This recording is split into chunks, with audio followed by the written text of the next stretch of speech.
Պետանի համապատասխան վարչությունների, սեփական եկամուտների և քաղաքապետանի ծախսերին ամրագրվող եկամուտների հավաքագրման գործընթացների մասին։ Հարգելի պարոն քաղաքապետ, ձեզ է ներկայացում Երևան քաղաքի սեփական եկամուտների 2025 թվականի պլանային առաջադրանքների վերաբերյալ ցուցանիշները ապրիլի 30-ի դրությամբ 2025 թվականի հունվարից ապրիլ ամիսների համար պլանավորված 25 միլիարդ 505 միլիոն 840 հազար 900 դրամ սեփական եկամուտներից փաստացի հավաքագրվել է 21 միլիարդ 969 միլիոն 983 հազար 200 դրամ, կատարողական 86.1%, թերակատարումը 3.5 միլիարդ դրամ։ Թերակատարման հիմնական պատճառ է հանդիսացել փոխադրավարձի, նախագծման թույլտվության եւ շինարարական թույլտվության եկամուտների գծով թերհավաքագրումը։ Ներկայացնեմ նաև վարչական շրջանների փաստացի կատարողականների ցուցանիշները։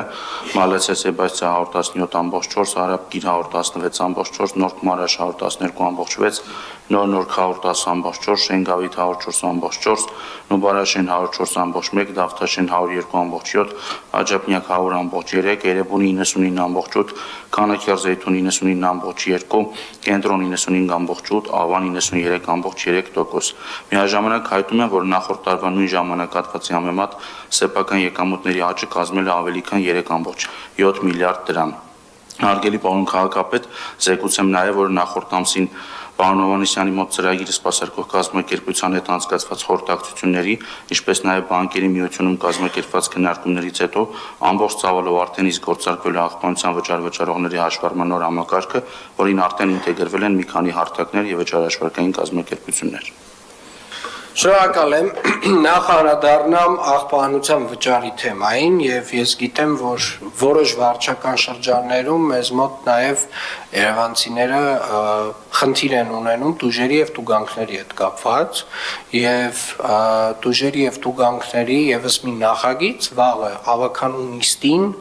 արտոնություններ տվող եւ բոլոր տուգանքներից եւ տուժերից ազատող նախագիծ է ընդունվելու եւ հետեւաբար իրելի երևանցիներ ուզում եմ վստահ լինեք, որ աղբանության հետ կապված ինչպես եւ նախկինում խոստացել էինք, որևէ տուժեր եւ տուգանքներ մինչ այս պահը, քանի դեռ համակարգը նոր էր ներդրվում, չի կիրառվելու, նույնիսկ եթե որոշ դեպքերում նմանատիպ վճարումներ եղել են, դա հաշվանցվելու է հիմնական աղբանության վճարին։ Սա շատ կարեւոր արձանագրում է, որովհետեւ ոնց հասկանում եմ, բավականին տենց նաեւ շահարկման թեմա է դարձել։ Երկրորդը ես ուզում եմ խոսել այնուամենայնիվ մեր ընդհանուր սեփական եկամուտների մասին եւ իրականում սեփական եկամուտների հավաքագրումը ուղղակի բյուջետային թեմա չէ։ Սեփական եկամուտները Երևան քաղաքի կառավարելիության խնդիրները լուծելու ունակության մասին է։ Եվ երբ որ օրինակ մեզ ասում են հրատապ կարգով էս փողոցը պետք է ասֆալտապատվի, էս կոյուղին պետք է վնասվել է, ինչ որ մի բան պետք է արվի, հեղեղատարը մյուսը, այդ հիմնականում Երևանի քաղաքապետարանը իրականացնում է սեփական եկամուտներով։ Եվ վերջին տարիներին Երևանի քաղաքապետարանը իր սեփական եկամուտները ավելացրել է եռապատիկ, այսինքն Երևանի քաղաքապետարանը վերջին 3 տարվա ընթացքում արել է ամեն ինչ, որպեսզի իր կարողությունը արագ խնդիրները լուծելու ավելացնի, բայց ինչ է նաև դրա հետ մեկտեղ տեղի ունեցել։ Իհարկե դրա հետ մեկտեղ մենք ավելացրել ենք մեր ավտոբուսային ցանցում նոր որակյալ ավտոբուսների քանակը, մենք ավելացրել ենք նոր տրոլեյբուսներ եւ դրանք էական ծախսեր են ավելացրել Երևանի քաղաքապետարանի համար, որոնք կրկին Երևանի քաղաքապետարանը հոգում էր եւ օրինակ նախորդ տարի միայն Երևանի ավտոբուս ՓԲ-ի սուբսիդիան հասել էր մոտ 9 միլիարդ դրամի։ Եվ այսօր մենք արձանագրեցինք, որ այնուամենայնիվ որոշակի թերհավաքագրում ունենք հանրային տրանսպորտի ոլորտում մոտ 2.3 միլիարդ, ճիշտ եմ, չէ՞, ֆիքսում, պարոն Հակոբյան։ Եվ իրականում որքան էլ որ մեր ընդդիմադիր գործընկերները հպարտանում էին այն բոյկոտի process-ով, որ կազմակերպվում էր Երևան քաղաքում տրանսպորտային վճարների տեսանկյունից։ Այո, որոշ չափով այդ բոյկոտը նաև հիմա մենք տեսնում ենք, որ ազդել է եկամուտների վրա, բայց այնուամենայնիվ իհարկե մոտավորապես 75-80% մարդկանց պարտաճանաչ վճարում են, այսինքն երևանցիները հիմնականում նույնիսկ առանց տուժի տուգանքի, ուղղակի իրենց իրավագիտակցությունը ինձ թույլ չի տալիս այդ չվճարել եւ այդ process-ին միանալ եւ ես շատ շնորհակալ եմ մարդկանց իրապես հասկանալու թե Երևանի քաղաքապետարանը ինչ է անում եւ այնուամենայնիվ մի արձանագրում պետք է անենք բոլոր այն կոչերը որոնք որ միտված էին նրան որ Երևանի քաղաքապետարանի եկամուտները նվազեցվեն մասնավորապես տրանսպորտի ոլորտում սիրելիներս դրանք ազդելու են հենց տրանսպորտի ոլորտի վրա առաջին հերթին եւ օրինակի համար եթե այսօր մոտավորապես 2.7% ունենք մենք ավտոբուսներ որոնք որ դուրս չեն եկել այսինքն այդ ֆինանսական հոսքը այնքան է աճում որ Երևանի քաղաքապետարանը ուղղակի ֆիզիկապես կարող է չկարողանա անընդհատ այս ծավալը սպասարկի եւ հետեւապես կրկին անգամ եւ ուզում եմ հատուկ շեշտել եւ այստեղ որևէ տենց երկրորդ կարծիք չկա այո պետք է լինի տուգանք այո հարային տրանսպորտից օգտվելու եւ չվճարելու համար պետք է գործի տուգանք Երևանի քաղաքապետարանը կամ Երևան քաղաքը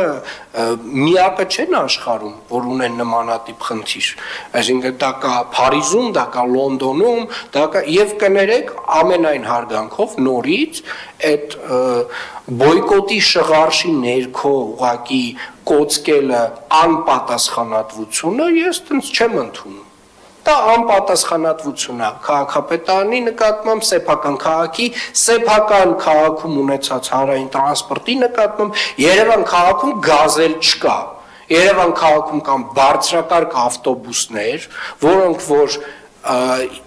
երթևեկում են ամբողջ քաղաքով եւ էականորեն ցանցը ընդլայնվել է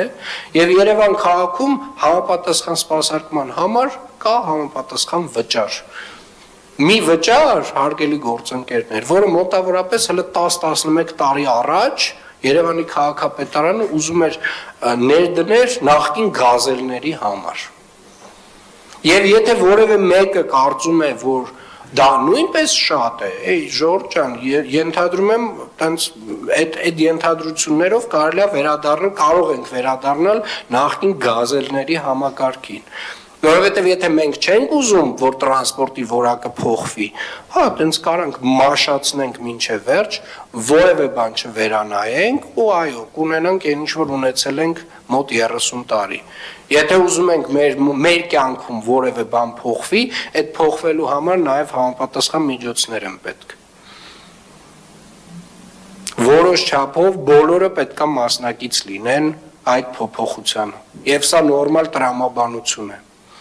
Եվ այո, ժամանակ առ ժամանակ հարգելիներս որոշ ծառայությունների վճարներ պետքա վերանայվեն, ինչքան էլ որ դա հաճելի չի։ Բայց կներեք 40 տարվա ընթացքում, ասենք, մի անգամ չպետք է վերանայվեն, որ ամբողջ տրանսպորտային համակարգը փոխվում է։ Ես կարծում եմ, որ դա շատ տրամաբանական փոփոխություն է, որ տեղի ունեցել, եւ ազգային ժողովի մեր գործընկերների հետ, պարոն Գրիգորյան, խնդրում եմ ինտենսիվ աշխատել եւ նրանց խնդրել, որ մաքսիմալ ամենաարագ ընթացակարգով բոլոր օրենքներում փոփոխությունները տեղի ունենան։ Շնորհակալ եմ։ Հաջորդ Մշակույթի եւ տուրիզմի վարչությանը հանձնարարական 70 զեկուցել Շարլ Ազնավուրի արձանի պատրաստման աշխատանքների ընթացքի մասին։